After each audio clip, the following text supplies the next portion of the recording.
যে আমি অনাহারে আছি। আরে আমি কি করে জানবো গো?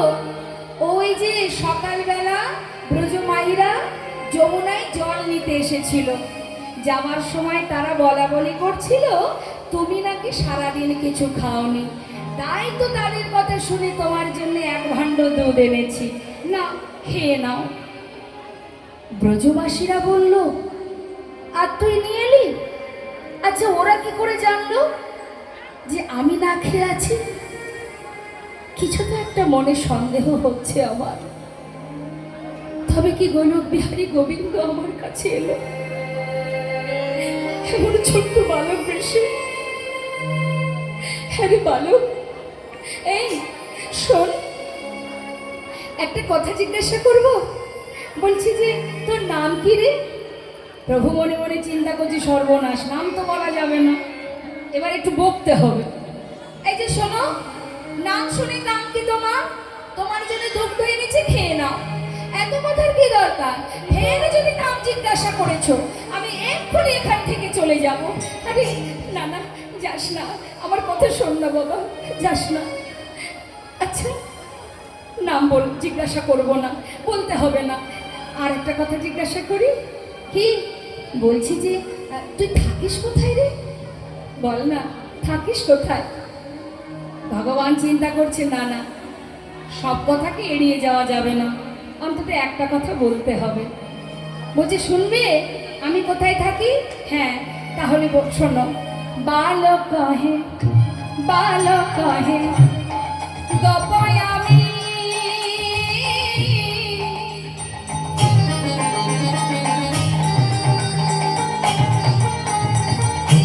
এই গ্রামেতে বসি। বালক কহে গপয় আমি,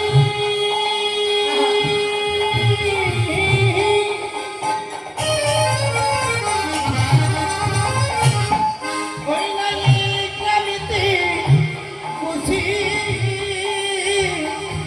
আমার গ্রামেতে কেহ না রহে উপবাসী। দেখো না আমার গ্রামেতে না রহি উপবাসী। আমার গ্রামে বাস করে যে, আমার গ্রামে বাস করে যে উপবাসী থাকে না সে। আমার গ্রামে বাস করে যে, ওই নাই উপবাসী থাকে না সে, আমার গ্রামে বাস করে যে। আমার গ্রামেতে কেহ না রহে উপবাসী। আমার গ্রামেতে কেহ না রহি উপবাসী। যারা আমার গ্রামে বাস করে তারা কখনো উপবাসী থাকে না। তুমি অনাহারে আছো তাই তোমার জন্য দুধ নিয়ে এসেছি, খেয়ে নাও। ভক্তের বোঝা ভগবানই বয় মা। স্বয়ং ভগবান বালক সে যে এক ভাণ্ড দুধ এনে দাঁড়িয়ে আছে। পুরী গোসাই চিন্তা করছে, মা কি ভাবছে জানেন? নিশ্চয়ই গোলক বিহারী গোবিন্দ, নিশ্চয়ই বালক বেশে আমার কাছে এসেছে। এত সুন্দর দেখতে, কণ্ঠটা এত সুন্দর, কি মিষ্টি মিষ্টি কথা। যদি একবার ওকে কাছে পেতাম, যদি একবার বুকে জড়িয়ে ধরতে পারতাম। এক কাজ করি, আমি বলবো খাবো না, আর ও আমাকে খাওয়াবার জন্য এসেছে মানে বারবার আসবে এগিয়ে। আর যদি একবার কাছে পাই, অন্তত একবার বুকে জড়িয়ে ধরবো। এই শোন, এই বালক, তুই যা এনেছিস নিয়ে চলে যা, আমি খাবো না। ভগবান কাতর সুরে বলছে খাও না, এনেছি খাও না। দেখুন মা, কি অপূর্ব লীলা ভক্ত ভগবানের। বারবার কাতরিয়ে কাতরিয়ে বলছি কেন খাবে না? আমি এইটুকু একটা মানুষ, তোমার জন্য কত দূর থেকে নিয়ে এলাম, তুমি না খেয়ে আছো বলে আর তুমি খাবে না? খাও বলছি, খাও না। না আমি খাবো না। খাবে না? না খাবো না। খাবে না তো? না খাবো না। মনে মনে ভাবছি আয় না, একটু একটু করে, মানে একবার একটু একটু করে বলছে আর এক পা করে এগিয়ে যাচ্ছে। আর যত এগিয়ে যাচ্ছে পুরী গোসাই মনে মনে ভাবছে আয়, একবার আয়, একবার তোকে বুকে জড়িয়ে ধরবো, আয় বাবা একবার কাছে আয়। আর যখনই পুরী গোসাইর মনে মনে এই ভাবনা এসেছে, অন্তর্যামী জানতে পেরেছে যে ঠিক আমাকে ধরবে, তাড়াতাড়ি করে আর না গিয়ে দাঁড়িয়ে পড়লেন। দাঁড়িয়ে পড়ে বলছে, শোনো, খাবে না তো? এই রইল ভাণ্ড, যখন মন চাই তখন খাবে। আমি চললাম। আমি বললাম না, আমি গোয়ালার ছেলে, আমাকে দুধ দোয়াতে হবে। শোনো, আমি আসি, সময় মতো খেয়ে নিও, পাত্রটা ধুয়ে রেখো, আমি এসে আবার পরে নিয়ে যাব। কেমন? আমি যাই। এই শোন শোন, চলে যাস না, দাঁড়া। না না, আমি আর থাকতে পারবো না। এই বলে চলে গেলেন মা। হরিগোসাই চারিদিকে দেখতে দেখতে সেই শিশুটাকে আর দেখতে পাচ্ছে না। এত বলি গেলাম মা, না দেখিয়া মাধবেন্দ্র পুরীর চিত্ত হইল চমৎকার। মাধবেন্দ্র পুরীর চিত্ত হইল চমৎকার। সে দুধের ভাণ্ডটা হাতে নিয়ে ভাবছে, আহা, ছোট্ট একটা বালক আমার জন্য নিয়ে এলো, আমি খাবো না? না, খেয়েই নেই। এক ভাণ্ড দুধ পুরোটাই সেবা করেছে মা, এত ভালো লেগেছে।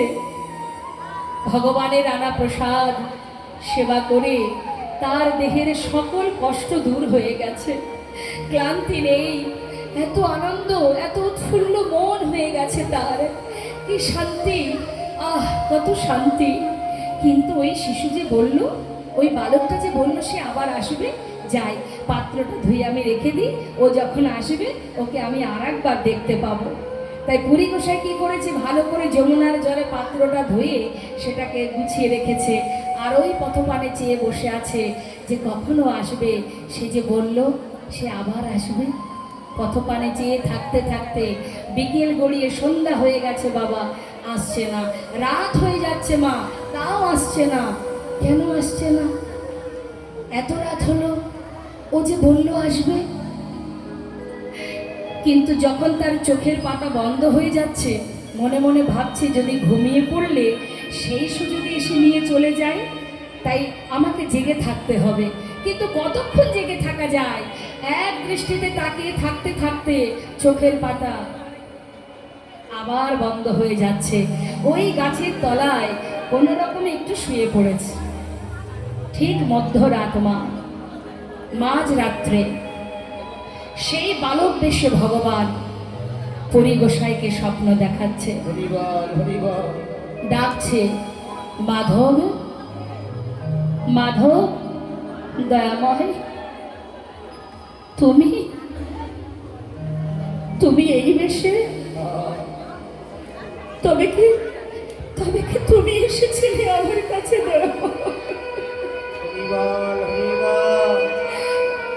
ও দয়াময়, আমি তো তোমায় চিনতে পারিনি,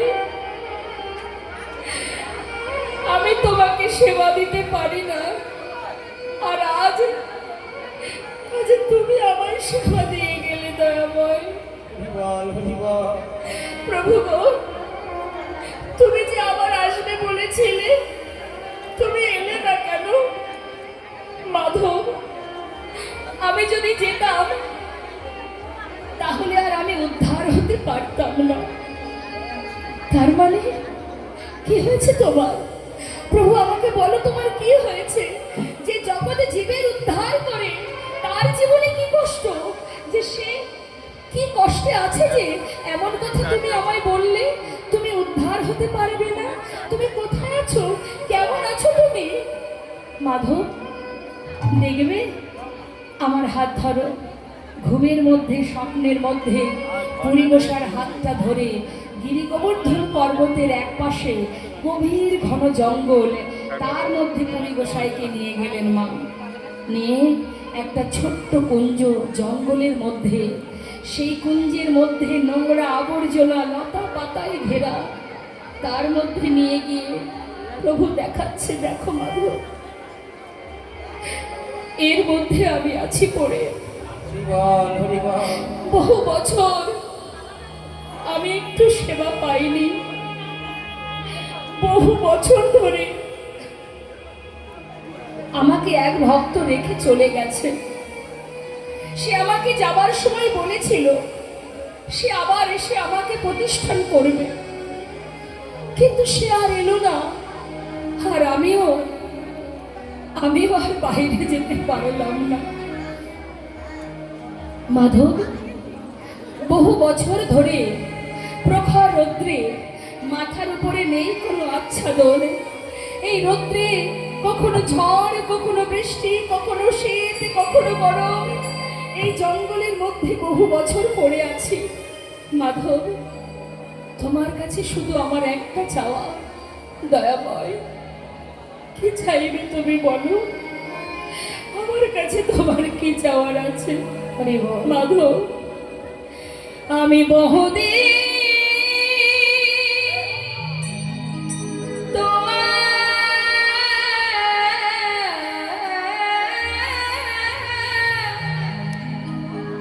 পথ করে নিরীক্ষা, কবি আসিবে মাধব করিবে সেবা। আমি বহুদিন তোমার পথে করে নিরীক্ষণ, কবে আসিবে মাধব আমার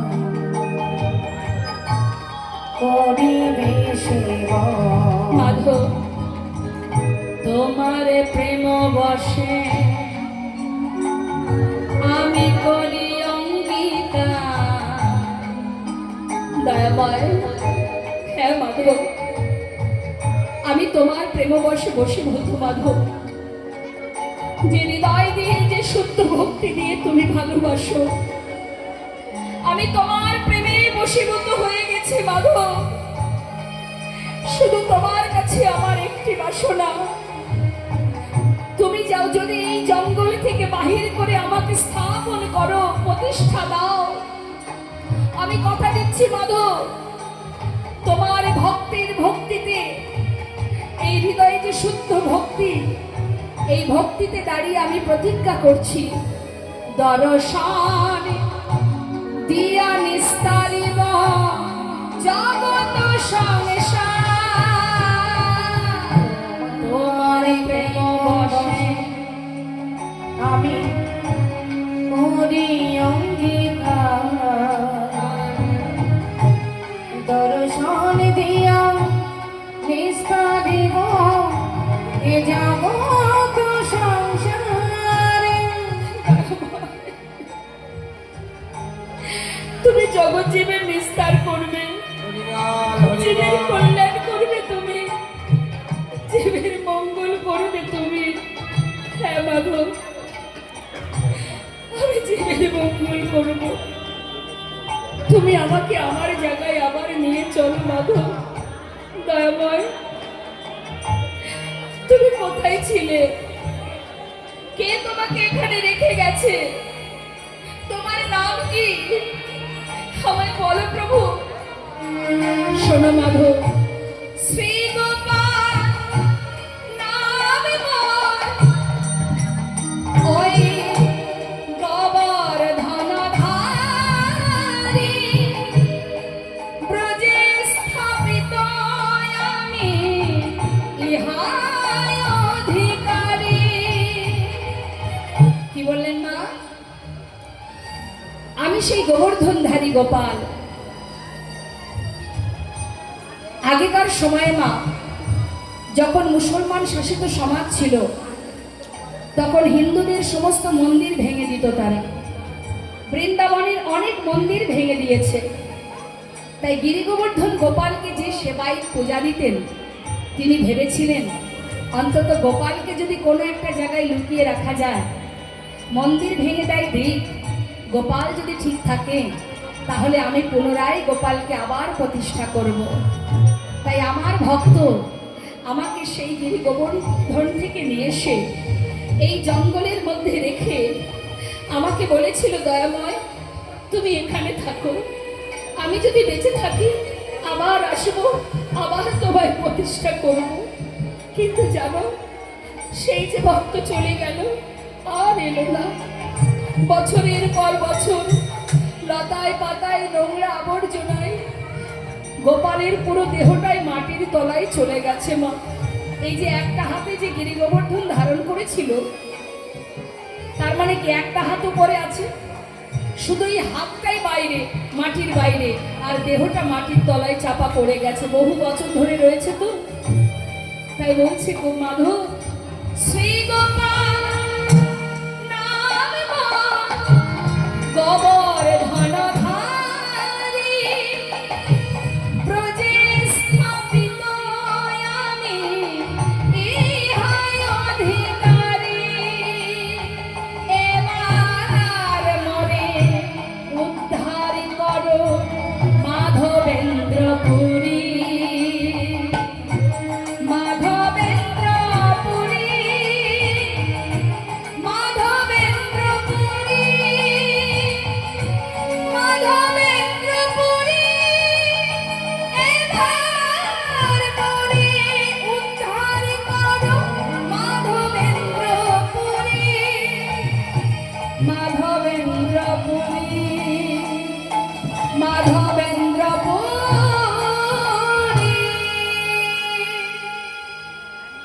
শুধুমাত্র এইটুকু কথা বলেই ভগবান অন্তর্ধ্যান হলেন। পুরী গোসাই ঘুম ভেঙে গেল মা। সঙ্গে সঙ্গে পুরী গোসাই চিন্তা করলেন, সর্বনাশ, আমি যে স্বপ্নে দেখেছি এ কি সত্যি? কিন্তু আমি কাকে বলবো? কেউ যদি আমার কথা বিশ্বাস না করে। তবুও তিনি দেরি না করে যমুনায় স্নান করে ভিজা বসনে ছুটতে ছুটতে ওই গিরি গোবর্ধনের আশেপাশে যে গ্রামগঞ্জগুলো আছে, পাড়া, সেই পাড়ায় গিয়ে বলে উঠলেন, ওগো শোনো শোনো, তোমরা এদিকে এসো, আমার কাছে এসো, শোনো শোনো, এই গ্রামের ঈশ্বর তোমাদের গোবর্ধনধারী কুঞ্জে লুকায়িত আছে, চলো তাহারে বাহির করি।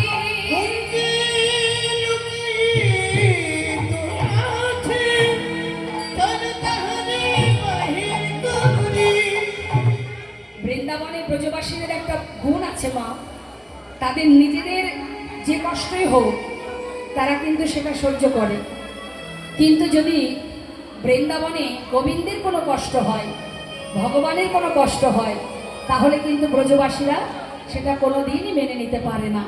যেই না শুনেছে যে তাদের ভগবান, তাদের ঈশ্বর, সে হচ্ছে গিরি গোবর্ধনধারী, যে কিনা কুঞ্জের মধ্যে বহু বছর ধরে লুকায়িত আছে, খবর পেয়ে ব্রজবাসীরা সবাই ছুটে এলেন, এসে বললেন, এই যে ও সাধু, এই যে ও সাধু, তুমি যা বলছো সত্যি তো? বলছে হ্যাঁ। আচ্ছা, তাহলে আমাদের কি করতে হবে? বলে, তোমাদের কাছে যাদের হাতে কোদাল কোঠারি, যার কাছে যা আছে সব নিয়ে এসো, কারণ জঙ্গলের ভিতরে যেতে হবে তো। চলো। এবার সমস্ত ব্রজবাসীরা কোদাল কোঠারি সব জোগাড় করে, এবার গভীর জঙ্গল তো মা, জঙ্গল কাটতে কাটতে পুরী গোসাই যেভাবে যেভাবে বলছে তারা সেইভাবে সেইভাবে রাস্তা বাহির করতে করতে যাচ্ছে। আর পুরী গোসাই বলছে, শোনো, এইভাবে গেলে হবে না, হাতে কাজ করো আর মুখে প্রভুর নাম জপ করো। বেশ, তা কি গাইতে হবে? সবাই বলো, জয় গোবিন্দ জয় গোপালা, জয় গোবিন্দ জয় গোপালা, জয় গোবিন্দ জয় গোপালা, জয় গোপালা জয় নন্দলালা, জয় গোপালা জয় নন্দলালা, জয় গোপালা জয় নন্দলালা, জয় গোপালা জয় নন্দলালা, জয় গোবিন্দ জয় গোপালা, জয় গোবিন্দ জয় গোপালা, গোপালা যশোদালালা, জয় গোপালা যশোদালালা, গোপালা যশোদালালা। দাঁড়াও। গাছ কাটতে কাটতে রাস্তা বাহির করতে করতে যেই না কিছুটা ভিতরে প্রবেশ করলেন, হঠাৎ সেই ছোট্ট কুঞ্জটা দেখতে পেলেন। স্বপ্নে যা দেখেছিল, দেখা মাত্রই পুরী গোসাই বললেন, শান্ত হও, তোমরা আর অস্ত্র প্রচার করো না, ওই দেখো ছোট্ট কুঞ্জ দেখা যাচ্ছে। এবার ওই কুঞ্জের ভিতরে তো যেতে হবে, কে যাবে? তোমরা সবাই যাও। সমস্ত ব্রজবাসীরা বললেন, শোনো শোনো সাধু, আমরা কেউ যাব না, তুমি যেমন ভাবে স্বপ্নে দেখেছো সেইভাবে তুমি ভিতরে প্রবেশ করো। এবার পুরী গোসাই কি করলেন মা, ধীরে ধীরে সেই কুঞ্জের ভিতরে প্রবেশ করছে, কিন্তু চারিদিকে লতা পাতা নোংরা আবর্জনা, তো সারা কুঞ্জটাই আবর্জনায় ছেয়ে আছে, আর বহু বছর ধরে পড়ে আছে। এখন একটু একটু করে ভিতরে প্রবেশ করে চারিদিকে লতা পাতা এমন ভাবে ভরে আছে সে গোপালকে আর দেখা যাচ্ছে না। তাই তিনি হাত দিয়ে দিয়ে খুঁজছে আর মুখে গুনগুন করে গাইছে, জয় গোবিন্দ জয় গোপাল, জয় গোবিন্দ জয় গোপাল, জয় গোবিন্দ জয় গোপাল, জয় গোপাল জয় নন্দলালা। জয় গোপাল জয় গোপাল। পেয়েছি পেয়েছি, এই তো পেয়েছি। কি পেয়েছে মা? পুরো দেহটা কিন্তু মাটির তলায়, যে হাতটা বাইরে আছে ওই হাতে যেই না হাত ঠেকেছে চিৎকার করে উঠেছে পুরী গোসাই, পেয়েছি গো, গোপালকে পেয়েছি। কিন্তু তাকে বাহির করবো কি করে? সে যে মাটির তলায় ঢুকে আছে, তাকে জোর করে টানছে, বাহির করতে পারছে না। কারণ পুরী গোসাই তো বয়স হয়েছে, বৃদ্ধ হয়েছেন তিনি, পারছে না। তবুও তো তাকে গোপালকে বাহির করতে হবে, কারণ ভগবান ভক্তকে বলেছে আমাকে পুনরায় প্রতিষ্ঠা করো, আমি আবার প্রতিষ্ঠিত হতে চাই। এবার কি করেছে? তাকে জোর করে তুলছে মা, আর সেই মুখে গাইতে লাগলেন, মায়ের গুণধ্বনি, জয় গোপাল জয় গোবিন্দ জয় গোপাল, জয় গোবিন্দ জয় গোপাল, জয় গোবিন্দ। জয় গোবিন্দ, জয় গোবিন্দ জয় গোপাল, জয় গোবিন্দ। ভগবান যদি উঠতে না চায়, কার সাধ্য আছে তাকে ধরে তোলার? সে তো আজ তার মনে বড় আনন্দ, কারণ মাধব আজকে তাকে নিয়ে যাবে। হ্যাঁ, সুন্দরভাবে ভক্তের কাঁধে উঠে যাবে বলে। আমাদের যেমন বাসনা হয় না মা, কি আমাদের প্রত্যেকের মনে তো বাসনা জাগে। তা আমাদের মনে কোনো বাসনা জাগলে আমরা কাকে জানাই? ভগবানকে জানাই। তাহলে শুধু যে আমাদের বাসনা জাগে তা নয়, ভগবানেরও বাসনা জাগে। আর আজকে তার বাসনা যে ভক্তের কাঁধে উঠে তিনি গিরি গোবর্ধন পর্বতে যাবে। তাই তিনি উঠছেন না। আর পুরী গোসাই কোনো রকমে কুঞ্জ থেকে তাকে বাহির করে নিয়ে কুঞ্জের বাইরে এসে তাকে বসিয়ে বলছে, শোনো বাবা, আমার দ্বারা আর হবে না, এই কুঞ্জ থেকে বাহির করেছি, এত ভার আমি আর পারবো না। তাই তোমরা এক কাজ করো, যাদের গায়ে একটু জোর আছে, বলিষ্ঠ ব্যক্তি যারা, তোমরা একটু গোপালকে নিয়ে চলো ওই গিরি গোবর্ধন পর্বতে। এবার ব্রজবাসীরা দেরি না করে সবাই মিলে একসঙ্গে একত্রিত হয়ে, যাদের একটু গায়ে শক্তি আছে ঠিক তেমন ব্রজবাসীরা এসে এবার গোপালকে কাঁধে করে নিয়ে মা উঠছে সেই গিরি গোবর্ধন পর্বতে। তা কেমন ভাবে পদাবলী করছেন মহাজন, মহা মহা বলিষ্ঠ লোক একত্র করিলা, মহা মহা বলিষ্ঠ লোক একত্রে করিলা, পর্বত করে গেল পুরী, পর্বত করে পর্বত করে গেল পুরী, ওই না ঠাকুর লইয়া, ওই না ঠাকুর লইয়া, ঠাকুর লইয়া, ঠাকুর লইয়া। অনেক কষ্ট করে ভক্তের কাঁধে উঠে ভগবান একেবারে গিরি গোবর্ধন পর্বতে উঠলেন। কিন্তু উঠে সেখানে বসার জায়গা কোথায়? তার তো আসন চাই। তো ভগবানকে বসালেন মা, গোপালকে বসালেন। কোথায় বসালেন? পাথরের সিংহাসনে ঠাকুর বসাই, ওই দেখো তুমি যাও, সিংহাসনে ঠাকুর বসাইলা, পাথরের সিংহাসনে ঠাকুর বসাইল, পাথরের সিংহাসনে ঠাকুর বসাইল। একটা পাথরের উপরে গোপালকে বসিয়েছে।